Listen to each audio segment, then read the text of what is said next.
নমস্কার বন্ধুরা, ইন্দ্রাণী কুকিং শোতে আপনাকে স্বাগত জানাই। আজকে শেয়ার করব ব্রেকফাস্ট, লাঞ্চ, ডিনারে ঝটপট তৈরি করা যাবে এমন একটা রেসিপি। এই রেসিপিটা আমি আটা দিয়ে তৈরি করেছি, তাই যেমন হেলদি তেমন টেস্টি। একটা থেকে দুটো খেলেই অনেকক্ষণ পর্যন্ত পেট ভরা থাকবে, কোনোভাবে খিদেই পাবে না। সকালে তাড়াহুড়োর সময় বাচ্চাদের স্কুল টিফিনও বানিয়ে দিতে পারেন। তাহলে চলুন আজকে রেসিপি শুরু করা যাক। রেসিপিটা তৈরি করার জন্য সবার প্রথমে আটার ডোটা মেখে রেডি করে নিচ্ছি। তার জন্য বড় একটা বাটির মধ্যে নিয়ে নেব 300 গ্রাম আটা। আপনি আটার বদলে ময়দাও নিতে পারেন, এছাড়া আটা আর ময়দা দুটো হাফ হাফ করে মিশিয়েও নিতে পারেন। আমি এখানে 300 গ্রাম আটা নিয়েছি, আপনি আপনার পরিমাণ মতো কম কিংবা বেশি করে নিয়ে নেবেন। আর এর মধ্যে দিয়ে দিলাম অল্প করে নুন। একসাথে শুকনো উপকরণগুলো ভালো করে মিশিয়ে নিয়ে এবার এর মধ্যে অল্প অল্প করে জল দিয়ে আটার ডোটা মেখে নিচ্ছি। বাড়িতে রোজ রুটি তৈরি করার সময় যেভাবে আটার ডোটা মাখা হয় হালকা নরম করে, ঠিক সেই রকম করে মেখে নিতে হবে। আটা আমার মাখা হয়ে গেছে, দেখুন এইভাবে হালকা নরম করে মেখেছি। এবার এটা ঢেকে রেখে দেবো 10 মিনিটের জন্য। আটার ডোটা ওদিকে রেস্ট হতে হতে ততক্ষণে বাদবাকি কাজগুলো রেডি করে নিচ্ছি। প্রথমেই দেখুন আমি এখানে একটা বাটির মধ্যে দুটো সেদ্ধ করা আলু নিয়েছি। খোসা সমেত আলুগুলোকে আমি সেদ্ধ করে রেখেছিলাম। এবারে একটা স্ম্যাশার দিয়ে আলুগুলোকে খুব ভালো করে স্ম্যাশ করে নিচ্ছি, মানে মেখে নিচ্ছি। আপনি চাইলে আলুটা হাত দিয়েও মেখে নিতে পারেন। আর এর মধ্যে যদি ছোট বড় টুকরো আলু থেকে যায় কোনো রকম অসুবিধা নেই, কারণ এই আলুটাকে আমি রুটির মধ্যে পুর হিসাবে ব্যবহার করব। আলুটা মেখে নেওয়ার পর এবার এর মধ্যে কিছু মশলা অ্যাড করে নিচ্ছি। প্রথমেই দিলাম স্বাদ মতো নুন, হাফ চা চামচ দিচ্ছি লঙ্কার গুঁড়ো, পরিমাণটা আপনি এর থেকে বাড়িয়ে দিতে পারেন। হাফ চা চামচ দিচ্ছি ভাজা জিরের গুঁড়ো, আর দিচ্ছি এর মধ্যে হাফ চা চামচ চাট মশলা। চাট মশলা না থাকলে আমচুর পাউডারও দেওয়া যাবে। অল্প করে দিয়ে দিলাম গরম মশলা গুঁড়ো।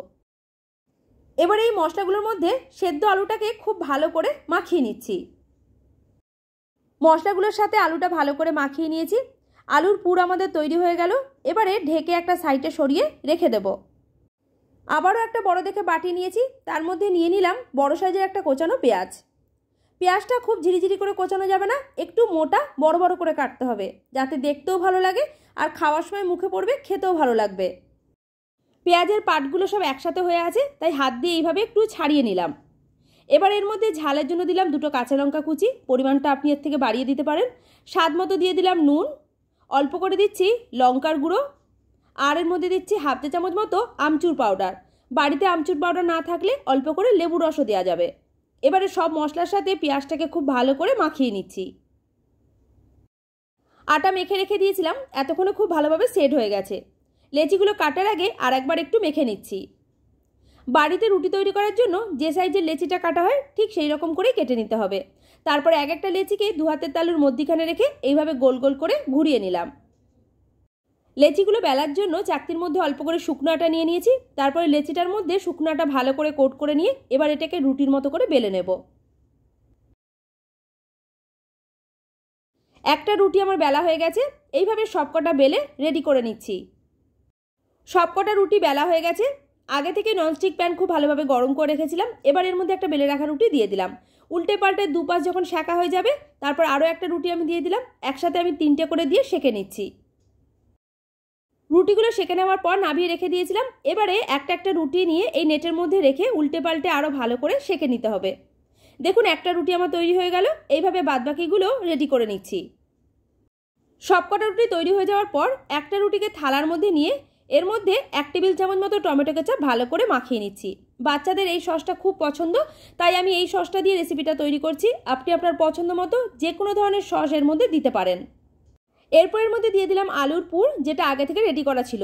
একটা চামচের সাহায্যে পুরটাকে একটু রুটির মধ্যে মেলিয়ে নিচ্ছি। রুটির চারিধারটা আলুর পুরটা মেলানোর দরকার নেই, হাফ করে মেলাতে হবে।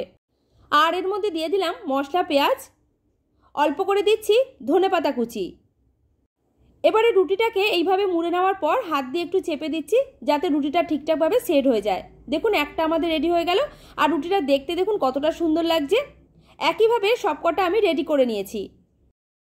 রুটির এই রেসিপিটা আপনি এইভাবেও খেতে পারেন, বা আমার মতো করে অল্প ঘি দিয়েও ফ্রাই করে নিতে পারেন। ঘি দিয়ে ফ্রাই করে নিলে খেতে কিন্তু আরও বেশি ভালো লাগবে। রুটিগুলোর এক পাশ ভাজা হতে হতে ওপর দিকটা অল্প করে ঘি মাখিয়ে নিলাম। আপনি ঘিয়ের বদলে সাদা তেলও দিতে পারেন। তারপরে মিডিয়াম টু লো ফ্লেমে 2 মিনিট মতো অপেক্ষা করার পর এবার এগুলোকে উল্টে দেব। দেখেই নিশ্চয়ই বুঝতে পারলেন রেসিপিটা তৈরি করা কতটা সহজ। বাড়িতে থাকা মাত্র কয়েকটা উপকরণ দিয়ে এত সুন্দর রেসিপি তৈরি হয়ে গেল। একটা থেকে দুটো খেলে কিন্তু অনায়াসে পেট ভরে যাবে, কোনোভাবে খিদেই পাবে না। উল্টে পাল্টে রুটিগুলো আমার ভালো করে ভাজা হয়ে গেছে, এবার এগুলোকে তুলে নিচ্ছি। এবারে চলুন একটা কেটেও আপনাদের দেখিয়ে দিই ভেতরটা কেমন হয়েছে। দেখতে দেখুন কতটা সুন্দর লাগছে, খেতেও কিন্তু দারুণ মজার হয়েছিল। অবশ্যই করে রেসিপিটা একবার বাড়িতে ট্রাই করবেন। সকালে তাড়াহুড়োর সময় স্কুল কলেজ অফিসের টিফিনে ঝটপট বানিয়ে ফেলুন। আমার আজকের রেসিপি ভালো লাগলে লাইক শেয়ার কমেন্ট করে জানাবেন। আমার চ্যানেলে নতুন বন্ধু হয়ে থাকলে চ্যানেলটিকে সাবস্ক্রাইব করে পাশে থাকা বেল আইকনটা প্রেস করে রাখবেন। পুরো ভিডিওটা দেখার জন্য আপনাকে অসংখ্য ধন্যবাদ।